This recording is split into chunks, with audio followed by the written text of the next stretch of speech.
যেতে যেতে পথে পূর্ণিমা রাতে চাঁদ উঠেছিল গগনে। অপেক্ষায় আছে ইঁদুরের, তবে পাখিদের কিন্তু ক্ষতি করে না সে।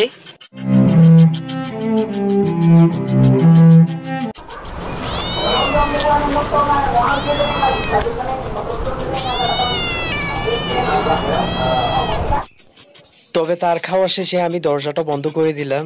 সে কিন্তু যেতে পারছে না, কোনো দিকেই যাওয়ার ট্রাই করছে, দেখতে পাচ্ছেন।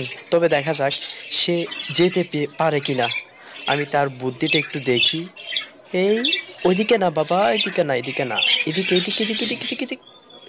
হয়তো হতাশ হয়ে গেল, মনে হচ্ছে যাইতে পারবে না আর।